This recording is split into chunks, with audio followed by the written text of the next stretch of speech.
So we are Team Digital Banker 365, as Michael mentioned. So starting with me, Abhijit, Amos, Faris, and Nathaniel. I primarily led the understanding phase of the digital thinking framework. Amos was responsible for business model as well as service blueprints. Faris, I don't know what Faris did. I did the research and the competitive analysis. Yeah. And Nathaniel was mainly our elevator pitch guru. So if I had to define what was our one-liner project objective, we would say it was to refine Digital Bunker 365's go-to-market strategy. And in order to achieve that, let's first see what DB. I'll use short forms what DB365 already does. So Digital Bunker 365 is a leading provider of Microsoft 365 management solutions for businesses. Its proprietary platform offers military-grade security, rigorous compliance, and enterprise-grade controls for Microsoft 365 environments. It caters to a diverse range of industries from aerospace, healthcare, legal, financial, as well as publicly traded SMBs. So here is a quick sprint model that we followed, and it maps with the design thinking framework phases that were taught to us in the class. Starting with sprint 1, focusing on the elevator pitches, which was primarily the understanding the problem phase. Sprint 2 and 3 focused on market research, competitive analysis, as well as service blueprints, which were mapped with the research and planning and the POC phases. Sprint 4 focused on customer perceptions, which mapped with the testing of hypothesis phase, and Sprint 5 focused on SLA refinements and business model, which again mapped with the iterating, prototyping, as well as the business model phase of the design thinking framework. Now let's go through the first phase, which was understanding the problems phase. Before we even go to that, right, I mean, we had to identify the key personas that DB365's sales, marketing, as well as engineering team touch points were. And these were the ones that we identified, starting with IT manager of a publicly traded SMB, healthcare and education industry IT directors, network security analyst, which was one of the key personas that were discussed when Cal was here. And lastly, the startup founder, which is what we'll be focusing on as a part of this presentation. And the key concerns that we identified for the startup founder were security and compliance, limited time, limited in-house expertise, as well as limited budgets. And the frameworks that we went in this phase were SWOT, Porter's 5 forces, 5 whys, as well as customer journey maps. Now let's go to the product molecule. The person here is the startup founder using Microsoft 365. The problem essentially is they often encounter misconfigurations that can lead to serious security breaches, compliance issues, especially when it comes to not having a dedicated IT staff or a dedicated IT resource. And the solution here is DB365 comes in as a security solution and ensuring military-grade security settings, compliance configurations, allowing the founders to effectively manage their Microsoft 365 environments and focus on scaling their business. Let's go through these 3 frameworks for now, and I won't go into much detail, but these were the key findings that we came up with in these 3 frameworks, and much of these are also core value propositions of DB365, starting with military-grade security, compliance, 24/7 monitoring, flat pricing, which is one of the key value props that DB365 provides. Ease of adoption due to M365's market dominance is one key factor. The second one is there is an expanding demand for cybersecurity solutions in the identity space, which is essentially where M365 and DB365 come in. Relatively low threat of a new entrant due to the specialized nature of the business, and due to the same reason, relatively high competitive rivalry. That is the case with many of the cybersecurity solutions these days. And lastly, again, one of the core value props is simplified and reduced IT complexity in the Microsoft 365 space. Next is the customer journey map.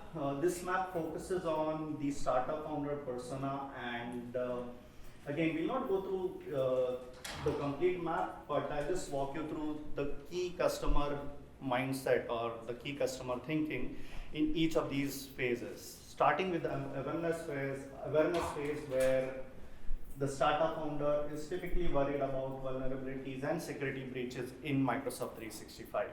Then comes to the consideration stage where the startup founder starts evaluating M365 security measures. Then the founder starts identifying gaps in it.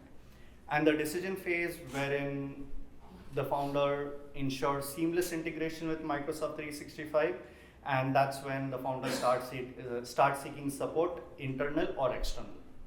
And this is a good segue for Nathaniel to take over and talk about the elevator pitch. So yeah, I'm the elevator pitch guy, as introduced me as, but I promise I did more than that.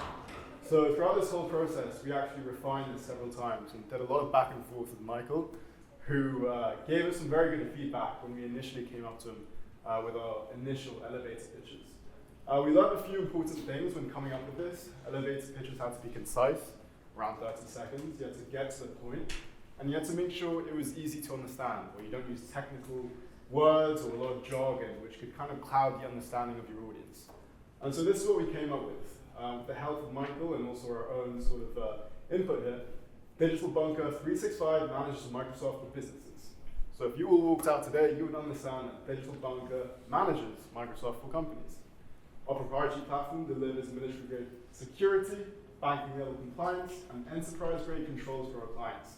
Those are our three main value propositions, which we put up front.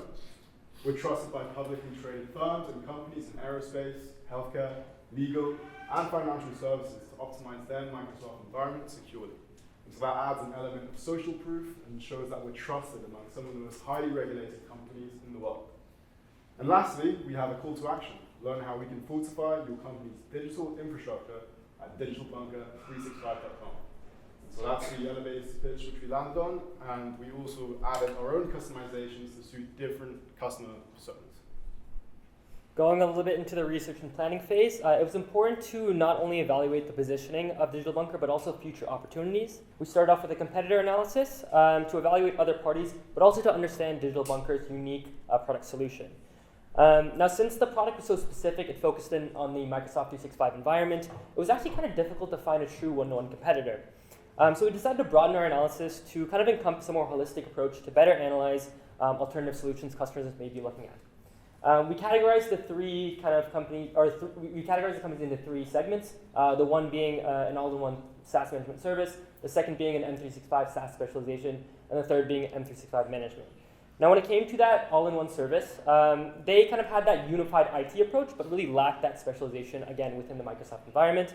When it came to the M365 SaaS specializations, they had that specialization, but they didn't really offer a fully managed solution. And it's important to note here that Digital Bunker isn't really a SaaS platform, nor does it position itself to be one. And it kind of offers that more hands-off, hassle-free experience that a SaaS platform doesn't really offer. And then kind of going to that M365 management here, this kind of more closely relates to what Digital Bunker is offering. They kind of miss out on some of the unique solutions that Digital Bunker provides. This includes things like proactive backups, 24/7 security. And these companies like BCS 365 and Inkworks, they kind of position themselves more as a consultancy, whereas Digital Bunker is more on the management side. They'll really go hands-on in setting up your environments, monitoring, and also managing your systems as a whole, not only now, but into the future. Kind of looking at all these solutions here, they all offer quote-based pricing, which is pretty typical for this kind of solution, as the pricing kind of really depends on the size of your business and also your unique needs. Nathaniel will go a little bit more in depth in some of the analysis we did. Yeah, so we decided to hone in on Core View and Manage Engine and kind of deep dive into their strengths and weaknesses and come up with some opportunities that we can target. What we did like about these two companies was essentially their brand, the messaging, and the positioning. On their landing pages, they featured a lot of customer testimonials, a lot of case studies across a wide range of industries. This is something we'd like to see on the Digital Bunker homepage when it launches. Also, there are a lot of free tools being offered, ROI calculators, and many other checklists and essentially giveaways to these prospective users to capture leads. And that's something we want to incorporate for Digital Bunker when it launches. A few things that we did see as opportunities too were that pricing was not very transparent for a lot of our competitors. They were normally quite complex, fee-based structures, tier-based structures, a lot of add-ons, which provides a lot of complexity to the user. And that's one strong point of Digital Bunker, is that we have a transparent pricing structure that's easy to start and easy to navigate. Another thing we saw was, what else? Yeah, actually, I can't think of it now, but wait, let me think. What was it? Oh yeah, another thing we saw was actually complexity. There we go. So complexity is one thing that we identified as a really important problem that a lot of our competitors had. Obviously, Digital Bunker is a service and a software, so it really hits that great point where it delivers that comprehensive solution, that oversight, that guidance to the user, while also being a software for them to interact with.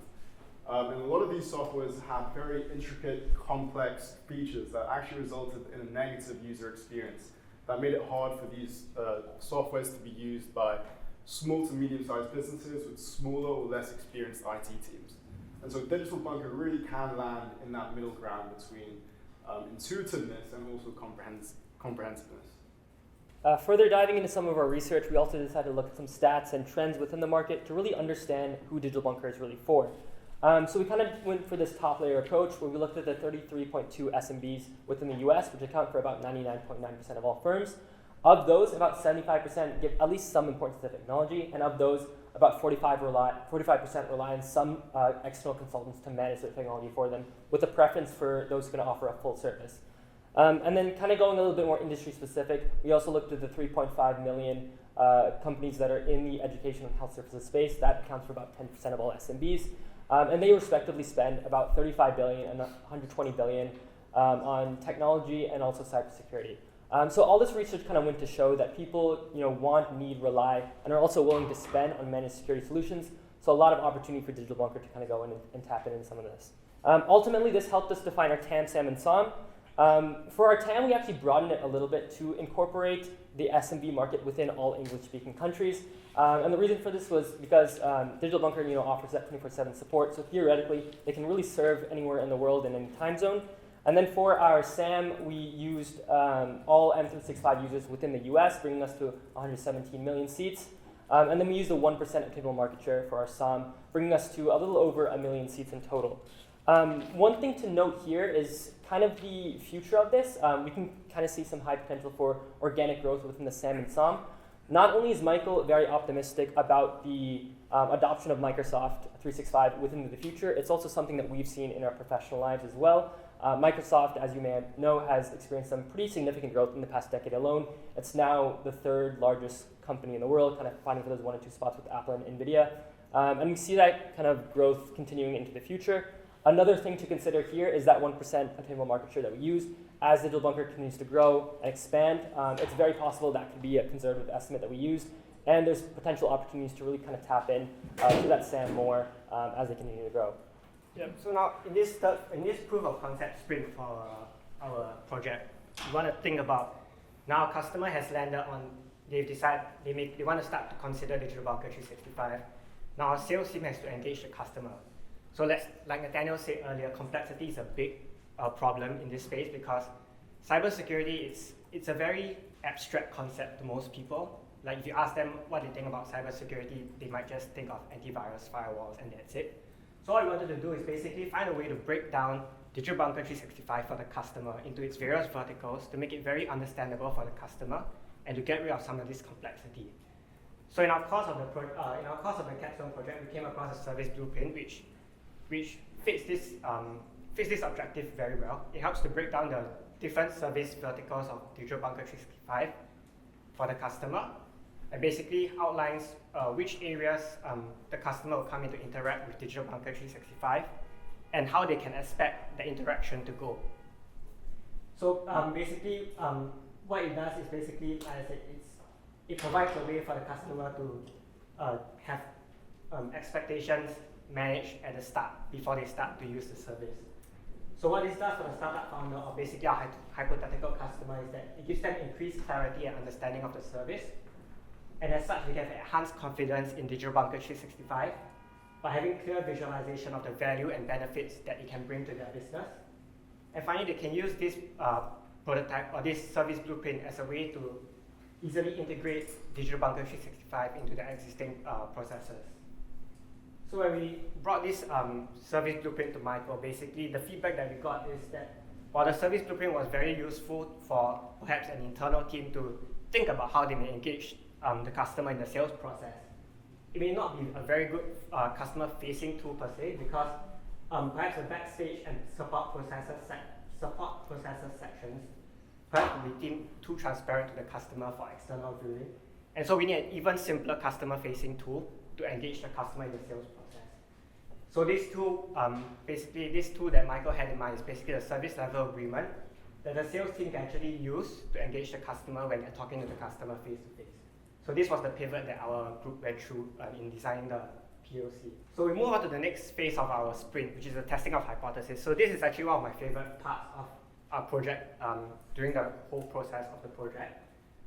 In this sprint, we actually explored some of the customer perceptions and misconceptions that they may have surrounding 3 categories. So first is basically conceptions and misconceptions about cybersecurity in general. So like I said just now, when I say cybersecurity, perhaps most people think of firewalls and antivirus, but it obviously goes way beyond that, right? The second category is basically around security solutions. So perhaps one of the misconceptions is that customers may think managed security in-house may be less expensive than engaging a service like Digital Bunker 365 to do for them, and they may think the ROI from internal training is higher.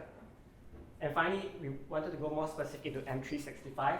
So one misconception would be perhaps M365 security is like a set it and forget it kind of thing, that once you set the configurations, there's no longer any need to touch it in the future. And this is obviously wrong because Microsoft goes through frequent updates and rolls out more features that you may not actually opt into, but they default it.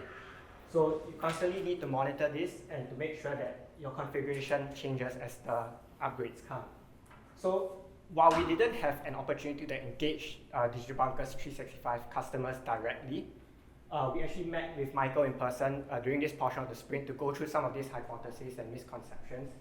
And we were very glad to actually find out that when his team has engaged potential customers or talked to them about cybersecurity in general, they actually discovered that a lot of their customers do have these misconceptions, and they are brought to life through the discussions. And so we wanted to, what this basically told us is that we could dive further into these misconceptions and design the SLA and perhaps the rest of the marketing materials to try to help Digital Bunker 365 clarify all these misconceptions and perceptions for the customer.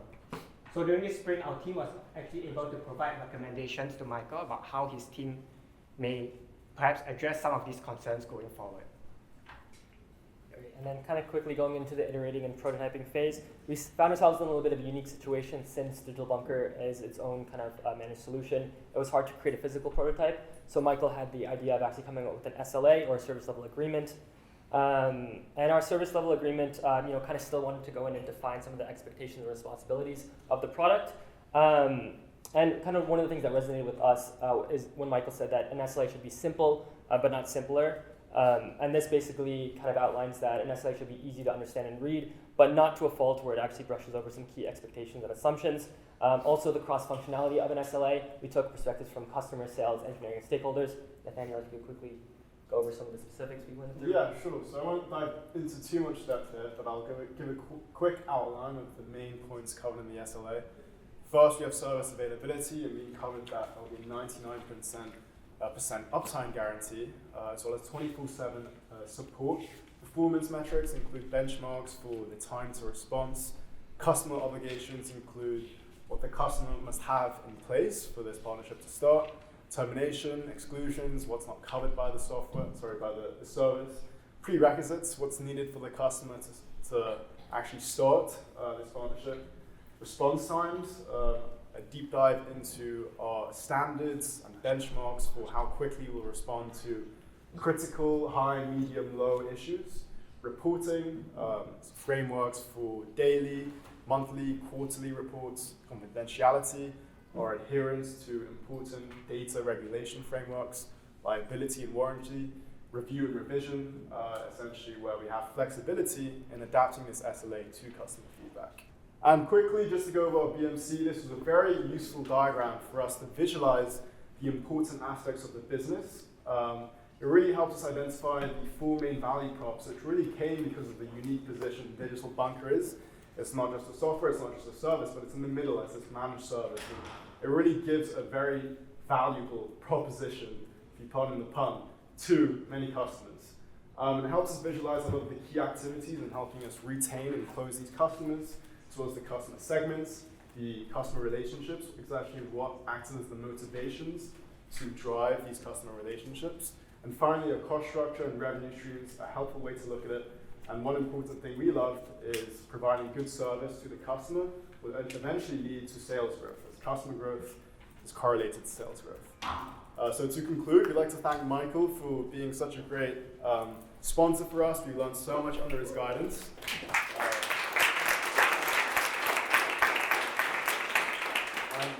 We're super excited to see this product launch. I think we're very confident this is going to have a huge impact on businesses, small or large, in the US and outside of the US.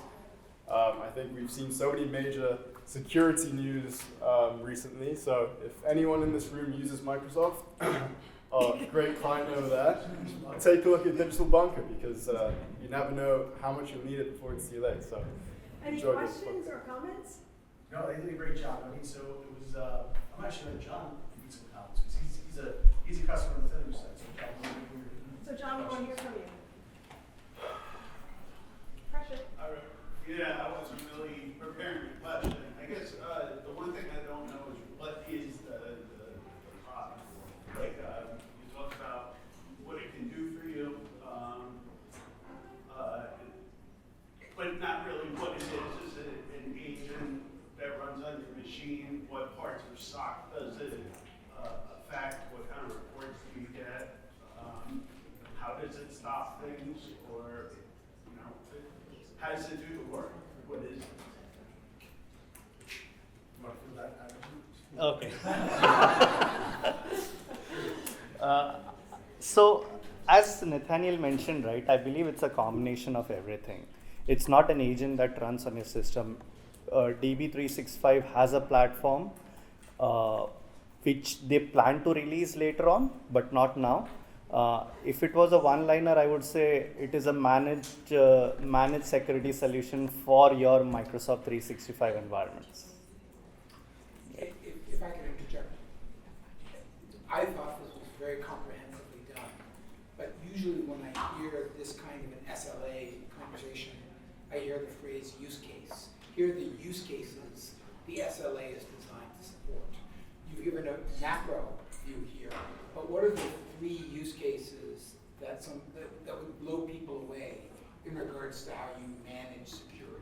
Yeah. So the first use case, and that is one of the primary use cases of what I feel is misconfigurations, which comes to the customer perception bit, wherein so there you is would a. ask John, how many misconfigurations has he had when he upgrades that? Well, he's already a customer, so he won't have any misconfigurations at this moment. for adopting the new product is what I said. Yes. Yeah. So one is misconfiguration, second is compliance, and that's where DB365 is targeting education, healthcare, and publicly traded firms. And third, I would say, is reporting. That's one of the major use cases that DB365 has.